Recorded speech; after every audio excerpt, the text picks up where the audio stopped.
যে একটাই হাসপাতাল হাসপাতাল হচ্ছে আমাদের দাসপুর টু এ সোনাখালী। তো দাসপুর তৃণমূল কংগ্রেসের সব থেকে শক্ত জোন, এখান থেকে প্রচুর পরিমাণে ভোট পায় তৃণমূল কংগ্রেস। হুম। কিন্তু তা সত্ত্বেও সোনাখালী যে হসপিটাল, সেই হসপিটালের কোনো রকম উন্নতি নেই। না, তো সেই সোনাখালী হসপিটালের উন্নতি আপনারা করছেন না কেন? সোনাখালী হসপিটালে বামফ্রন্ট সরকারের আমলে যে অবস্থা ছিল হুম, তার তুলনায় অনেকটাই আধুনিকীকরণ করা হয়েছে, হুম। তো কি অনেকখানি কি করা হয়েছে। এক্সট্রা হয়েছে? এক্সট্রা আমাদের বেডের সংখ্যা বাড়ানো হয়েছে, আগে যা ছিল তার তুলনায় হুম, এখন অনেক বেডের সংখ্যা বাড়ানো গিয়েছে। এবং আমরা রাজ্য সরকারের কাছে পাঠিয়েওছি এই বেডের সংখ্যা যাতে আরও বাড়ানো যায়। এবং হচ্ছে যে গিয়ে এই পরিকাঠামো, মানে এর আরও যাতে ডেভেলপমেন্ট করা যায় আর কি, সেটার জন্য আমরা কিন্তু প্রপোজাল এখনো পাঠিয়েছি। অনেকেই মানে ডেলিভারির ক্ষেত্রে আমাদের সোনাখালী হসপিটালের উপর ভরসা করতে পারে না। সেই তারা ঘাটালে ছুটে যায় বা ঘাটে, পিতপুরে ছুটে যায়। হ্যাঁ। তাহলে পরিকাঠামো সেই লেভেলের নিশ্চয়ই হচ্ছে না, নাহলে মানুষের ভরসা পাচ্ছে না কেন? না, সেটা না। এখন মূল বিষয় হচ্ছে কি, হ্যাঁ। এখন সরকার যেটা বিনামূল্যে দিচ্ছে বা বিনা পয়সায় পরিষেবা যেগুলো দিচ্ছে আর হুম, কি, সেইগুলো আমাদের সাধারণ মানুষের ক্ষেত্রে আমাদের মতো কি হয় যে অনেক সময় আমাদের নেগলিজেন্সি থাকে, এই আচ্ছা। বিনা পয়সায়, হ্যাঁ, তার মানে এইখানে বোধহয় পরিষেবা ঠিকমতো পাওয়া যায় না। হুম, কি বলছি বোঝা গেল? তো স্বাভাবিক কারণে অনেকের মনে হয় যে ওইখানে গেলে বোধহয় পরিষেবাটা ভালো পাওয়া যাবে। হুম, অনেকে ভাবে যে সোনাখালী হসপিটালে পরিষেবা বা ডাক্তারবাবুরা সেই রকম ঠিক নয়, হুম, কিন্তু আমার ঘাটাল হসপিটালে গেলে, মহকুমা হসপিটালে গেলে সেইখানে বোধহয় পরিষেবাটা ভালো পাওয়া যাবে। হুম।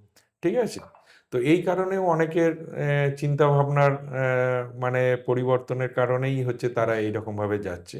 কিন্তু আমি ব্যক্তিগতভাবে একটা বিষয় নিয়ে আমি আজকে এই মিডিয়ার সামনে আমি বলছি হুম, যে আমি একটা আমার শারীরিক প্রবলেমের জন্যে আমি সোনাখালী হসপিটালে গিয়েছিলাম। আচ্ছা।